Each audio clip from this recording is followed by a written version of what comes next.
le contenu de la paracha de Pécoudé est assez surprenant.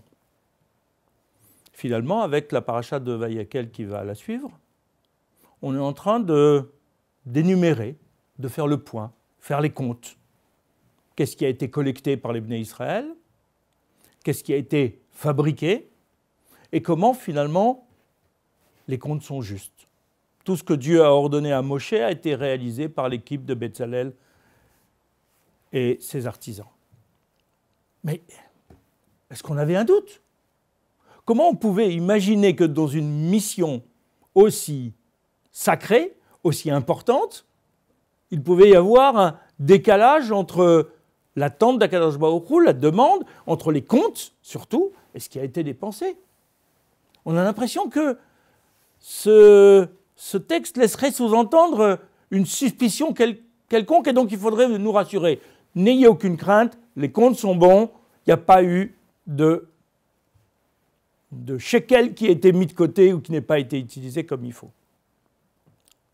En même temps, même si c'était le cas, si on venait vérifier, mais ça nous intéresse, nous, aujourd'hui? En quoi la Torah parlerait notre langage et notre problématique d'aujourd'hui? Qu'est-ce qu'on a à tirer de ce texte? Qu'à l'époque, vis-à-vis des Bnei Israël, il y a eu un décompte qui a été fait, une vérification. Pourquoi pas? Mais pour nous, or la Torah est éternelle, elle n'est pas limitée dans le temps. Ça veut dire qu'on a, nous, à tirer un enseignement de ce texte qui ne peut pas être simplement celui de la fiabilité. Alors bien sûr, certains en profitent pour insister sur la confiance qu'il faut avoir dans les responsables communautaires, dans l'exigence qu'il faut avoir de précision par rapport à l'argent qui peut circuler dans une communauté. Mais cela me semble insuffisant pour essayer de tirer un enseignement vraiment vivant pour notre monde d'aujourd'hui. Même si tout ceci est évident et on ne va pas le contredire. Commençons par prendre un peu de chant. Parce que finalement, là, on est dans la fin de l'édification du temple. Essayons de comprendre de quoi on parle. Et je vais commencer par des choses qui sont des choses négatives parce qu'il ne faut pas qu'on se trompe. Première chose, non, le temple n'est pas édifié à la gloire d'Akadosh Baruch Hu. Il n'y a rien dans le temple qui vienne mettre en avant la grandeur d'Akadosh Baruch Hu. Et Dieu n'en a pas besoin. On n'est pas dans l'Antiquité où on avait des temples construits pour honorer la divinité, pour qu'elle nous accorde ses bonnes grâces. Ce n'est pas comme ça que la Torah fonctionne.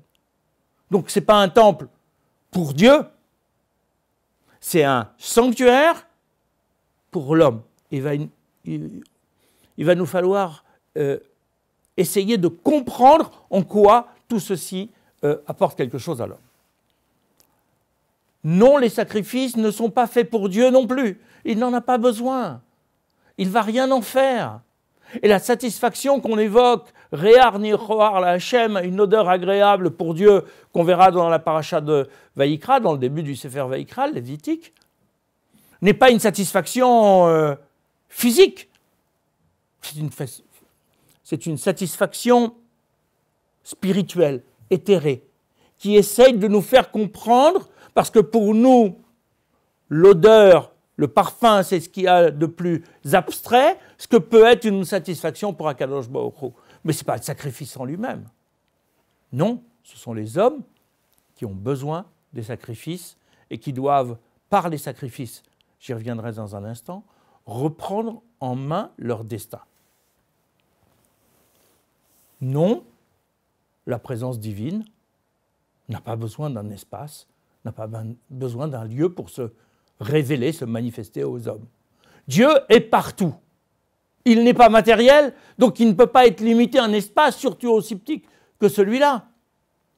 Certes, Akadosh Baruch Hu a décidé de se révéler à partir d'un endroit très précis, symbolique. Il parle d'entre les kérouvim, les chérubins. La parole de Dieu émane de cet endroit-là et est perçue par Moshe Rabbeinu. Mais de la même façon qu'il a fallu un espace géographique qui s'appelle le mont Sinaï pour révéler les 10 commandements. Ce n'est pas Dieu qui en a besoin. Là aussi, c'est nous qui avons besoin de la symbolique de cet espace-là pour comprendre de quoi il s'agit et en quoi consiste la transmission des commandements. Tout ceci nous amène à essayer de percevoir le sanctuaire, le temple de manière générale, c'est le même principe, quelle que soit sa taille, que ce soit le sanctuaire du désert, que ce soit les différentes étapes du sanctuaire à Shiloh ou à Gilgal, que ce soit le premier temple de Jérusalem ou le deuxième temple, et dans le futur le troisième temple, le principe est le même. Dieu nous a demandé la possibilité de résider parmi nous. Certains lisent « betocham » à l'intérieur de nous-mêmes. C'est-à-dire que c'est à nous de faire un travail de construction à l'intérieur de nous-mêmes pour être en mesure de recevoir en nous la parole divine. De recevoir dans le monde des hommes la lumière d'Akadosh Baruch Hu, la lumière de la spiritualité. Nous sommes ancrés dans un monde de matérialité et nous devons aménager ce monde pour être capables de percevoir la lumière de Dieu sans que ça élimine, sans que ça efface notre propre lumière. Tout ça nécessite un travail sur l'homme, un travail de l'homme dans un espace géographique au niveau de l'ensemble du peuple, dans un espace corporel, on va le voir tout de suite, pour l'individu. Comprenons bien dès le départ, il y a 613 objets à l'intérieur du temple. Lorsqu'on comptabilise les socles, les poutres, les tentures, les anneaux, les crochets, etc. L'ensemble des éléments constitutifs du sanctuaire du désert sont au nombre de 613. Ces 613, bien évidemment, ce sont les 613 commandements, 363 interdictions, 248 obligations. C'est-à-dire que chacun de ces objets symboliquement doit nous apprendre quelque chose sur notre vie, sur les commandements que nous avons à mettre en œuvre, parce que ces commandements sont là pour transformer l'humain, pour transformer le monde des hommes en réceptacle de la lumière divine. Regardons les principaux éléments du temple. Parce que, on vient de le dire, le temple doit nous permettre de faire résider Dieu en nous. L'autel des sacrifices, le misbéach, qui se trouve dans la cour extérieure du temple, correspond au tronc de l'homme. C'est-à-dire correspond à sa matérialité la plus profonde. Le lieu de ses pulsions, le lieu de ses envies, le lieu de sa dépendance à la matière. Or, tout le travail du sacrifice qui est fait sur cet autel, c'est de dire, vis-à-vis d'Akadosh Baruch Hu, à travers la symbolique d'un animal qui va être le vecteur de notre travail, cette matérialité, cette animalité, nous voulons la mettre au service de la spiritualité. En prenant en main cet animal, en lui apposant les mains sur la tête pour lui dire « tu représentes ma matérialité » et en la sacrifiant, parfois en consommant le sacrifice, parfois en le brûlant selon les catégories, mais ce n'est pas le moment de rentrer dans ces catégories, nous signifions que l'on prend conscience que l'un des obstacles de notre relation avec Akadosh Baruch Hu, c'est notre matérialité. Il ne s'agit pas de l'éliminer, il ne s'agit pas de la détruire, il s'agit de la sanctifier. C'est-à-dire d'utiliser l'énergie du corps, de la matière, de notre force de vie pour en faire une action au service de valeurs spirituelles. Donc ce que l'on va travailler dans le temple au niveau du misbéach, au niveau de l'autel des sacrifices, c'est notre relation par rapport à notre tronc et à notre ancrage dans la matérialité. La table des 12 pains, qui se trouve dans ce qu'on appelle le Ohel Moed, la tente de la rencontre, correspond à notre bouche.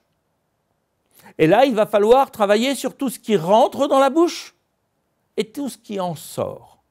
Ce qui rentre, c'est tout ce qui va être kasher, c'est-à-dire littéralement ce qui va être apte à l'accomplissement d'une mitzvah, c'est-à-dire tout ce qui va être en mesure de nous élever dans la relation avec Akadosh Baruch Hu, parce qu'en faisant une bénédiction avant de manger, on va consacrer cet aliment matériel au service de Dieu, mais aussi tout ce qui va sortir de notre bouche, c'est-à-dire nos paroles, nos pensées, notre médisance potentielle, notre prière, nos louanges à Akadosh Baruch Hu.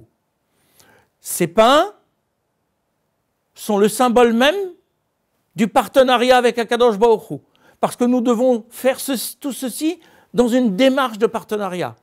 Le pain, c'est deux choses essentielles, de la farine et de l'eau. La farine, c'est le produit du travail humain. On prend du blé, on l'écrase, on le tamise, on en fait de la farine. L'eau, c'est ce qui nous est donné naturellement par Akadosh Baruch Hu. Lorsqu'on mélange l'un avec l'autre, lorsqu'on associe l'un à l'autre, on peut faire du pain.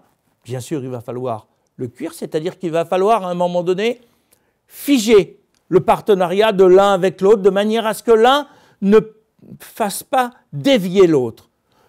Trop d'eau ne pourrait pas constituer un pain, une pâte mangeable. Trop de farine, ce ne serait pas mangeable non plus, ce serait trop sec. Mais le mélange, si on le laisse reposer trop longtemps, risque de se pervertir. C'est-à-dire qu'à un moment donné, il faut maintenir la tension et stopper le partenariat. Qui fait quoi dans ce partenariat? Et c'est valable dans la cacheroute, c'est valable dans la parole. Qu'est-ce que je fais avec cette capacité extraordinaire que Dieu m'a donnée de pouvoir parler?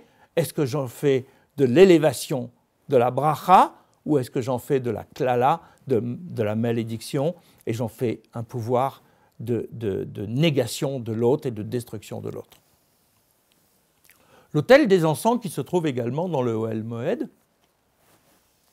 correspond à notre nez. Mais notre nez, c'est la perception physique et symbolique du parfum de l'autre. Tout ce que l'autre fait, tout ce que moi je fais, nous permet d'émettre en quelque sorte un parfum, le parfum de l'âme. C'est-à-dire qu'il donne une impression sur l'autre, une impression immatérielle, un sentiment agréable ou désagréable. Dans la constitution de l'encens, il y a différentes composantes, dont une a une odeur désagréable. Mais lorsque cet ingrédient est mélangé avec les autres, alors le résultat global va être une odeur agréable. Nous avons tous des défauts, nous avons tous des qualités. L'important, c'est que nos qualités l'emportent sur nos défauts et qu'on travaille sur nos défauts pour en sortir une qualité au bout du compte. Notre nez, c'est notre comportement. C'est ce que l'autre va ressentir face à nous et c'est le travail que l'on doit faire au quotidien avec nous-mêmes pour faire en sorte d'avoir des relations sociales positives. Parce que le parfum qui émane de nous est essentiel dans la relation que l'on a avec l'autre physique, l'autre partenaire, proche, ami, mais aussi l'autre spirituel qui est Akadosh Baruch Hu. La Ménorah, ce sont nos yeux. C'est avec nos yeux que nous pouvons lire la Torah, que nous pouvons la comprendre. C'est par ces yeux, ce regard que l'on porte sur l'autre, qu'on peut illuminer le monde. Celui qui a un œil positif, il va rendre l'autre beau. Il va rendre l'autre sûr de soi, épanoui, heureux. Si nous avions un œil négatif, on serait dans la matérialité, dans l'obscurité. Et on plongerait l'autre dans l'obscurité parce qu'on l'enferme dans notre regard négatif. Tout ce qu'on nous demande, c'est de travailler sur nous-mêmes, de travailler grâce au texte de la Torah pour diffuser la lumière d'Akadosh Baruch Hu. Parce que c'est à travers cette lumière que l'ensemble du monde peut s'éclairer et donc s'élever dans la spiritualité. Mais tout dépend de l'œil que l'on va avoir et que l'on va porter sur l'autre. Faisons en sorte d'avoir toujours un œil bienveillant, positif sur l'autre, quel que soit son comportement. Son comportement peut être négatif et il faut détester le comportement négatif de l'autre. Mais le comportement, ce n'est pas la totalité de l'être. L'autre a toujours la possibilité, comme nous-mêmes, de faire teshuva, de revenir sur son mauvais comportement et d'arriver à un comportement positif. Il nous faut garder l'œil droit, celui de la positivité, ouvert sur l'autre et un peu fermer l'œil gauche pour éviter de transmettre de la négativité. Le Aron HaKodesh se trouve dans ce qu'on appelle le Saint des Saints, cet espace le plus fermé, le plus secret du tabernacle, renferme cette arche d'alliance. Dans cette arche d'alliance, il y a les tables, les brisures des premières tables et les deuxièmes tables, les Aseret Adibrot, les 10 paroles. Ce Aron HaKodesh, c'est notre cerveau, constitué lui aussi de 2 hémisphères, comme les 2 tables. L'une pour la spiritualité, la relation à Dieu, l'autre pour la sociabilité, la relation à autrui. Ces 2 tables sont inséparables. On ne peut pas penser le monde simplement avec l'hémisphère droit ou l'hémisphère gauche. Il nous faut penser le monde dans la globalité. Il nous faut relier l'un à l'autre, parce que c'est dans la relation sociale qu'on apprend la relation avec Akadosh Baruch Hu. Il nous faut en permanence tenir compte de cette loi. Dieu va s'exprimer dans un espace qui se trouve juste au-dessus du Aaron, c'est-à-dire au-dessus du couvercle, là où se trouvent les 2 chérubins qui sont le symbole même de la relation fraternelle, de ce partenariat qu'on essaye de construire avec Akadosh Baruch Hu. Parce que, en dessous de cette limite du couvercle de l'arche, c'est la loi, la Torah, qui a été donnée aux hommes et sur lesquels ils doivent agir en pleine responsabilité. Ils doivent gérer cette loi, comprenant que cette loi est l'échelle qui leur permet de monter dans la spiritualité, de s'approcher d'Akadosh Baruch Hu. Dieu se rencontre lorsqu'on est capable d'avoir été transformé par la loi et qu'on est donc capable de s'élever au niveau du dialogue fraternel comme celui des chérubins. Tout notre être est aidé, formé, accompagné dans sa formation, c'est-à-dire dans son passage de l'être de nature à l'être de spiritualité. Par la loi, on s'élève en humanité. Par la loi, on arrive progressivement à devenir le partenaire d'Akadosh Baruch Hu. Mais pour ça, il ne faut pas simplement appliquer la loi, connaître la loi. Il faut se transformer, comme on l'a vu, dans l'ensemble des parties de notre être, parce que tout notre être correspond au Mishkan. Mais on l'a dit au début, le Mishkan, ce n'est pas que l'individu. C'est aussi la collectivité. Parce qu'on ne peut pas être pleinement juif en étant seul. Un individu, quel qu'il soit, n'est pas en mesure d'accomplir les 613 commandements. Dans la Torah, dans les mitzvot, il y a des mitzvot par catégorie. Il y a des mitzvot pour les agriculteurs, il y a des mitzvot pour les commerçants, il y a des mitzvot pour le roi, pour le juge, pour le Kohen, pour le Lévi, pour la femme. On ne peut pas être tout ça à la fois. Ce n'est donc que l'ensemble du Ham Israël qui peut être en mesure d'accomplir ces 613 mitzvot. Parce que d'une certaine façon, ces 613 commandements correspondent à la globalité du peuple juif. Chacun a une mission à l'intérieur du peuple juif que lui seul peut remplir. Il a son rôle à jouer, pas simplement dans un instant précis, mais dans l'histoire du peuple juif du premier jusqu'au dernier. Ces mitzvot, on l'a dit, correspondent aux éléments constitutifs du temple. Dans le temple aussi, on pourrait croire qu'il y a des éléments plus utiles que les autres. Mais s'il manque un crochet, un socle, une barre, le temple n'est pas complet. Et s'il n'est pas complet, alors il ne peut pas recevoir, accueillir la présence divine. C'est la présence de tous, chacun avec sa mission. Certains crochets vont permettre d'accrocher les rideaux, d'autres des anneaux vont permettre de passer des barres qui vont solidifier l'ensemble. Le socle des poteaux est là pour les stabiliser. Il n'y a pas que les kélim importants comme on vient de les voir, le misbéar, les pains de proposition, etc., la table des pains, l'autel de la kétorette, etc., qui sont indispensables. Bien sûr, ils ont une fonction plus importante, parce qu'elle est différente et elle a une valeur de symbolique plus forte. Mais en même temps, chacun des éléments est indispensable au beau fonctionnement du temple. Ce qu'on vient nous dire dans cette parachète Pécoudé, les sommes qui ont été collectées ont été intégralement utilisées. Il n'y a pas de malversation, il n'y a pas de manque. Tout ce qui a été collecté était nécessaire. Et on va énumérer tous les ustensiles qui sont dans le temple et qui sont nécessaires à son fonctionnement, que ce soit la tunique du prêtre ou le Aaron HaKodesh. Parce que ces éléments représentent pour nous l'ensemble du peuple juif. Tous les juifs sont nécessaires à l'accomplissement de la mission du peuple. Il n'y a pas des grands juifs et des moins grands juifs.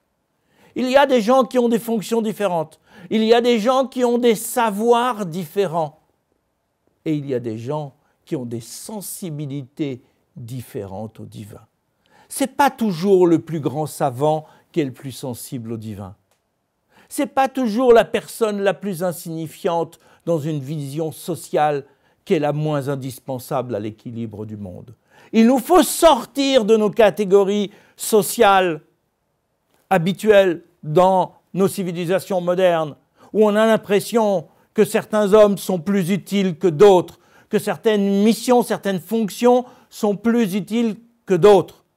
Et c'était déjà dans la symbolique du Machatzit shekel, du demi-shekel. Chacun doit donner un demi-shekel. Il a la même valeur en valeur absolue, en valeur d'humanité. Il n'a pas la même valeur sociale, il n'a pas la même fonction, la même mission. Mais ce qui est valable à l'intérieur du peuple juif est aussi valable à l'intérieur des nations. Dieu a créé 70 nations. Chacune de ces nations a une mission.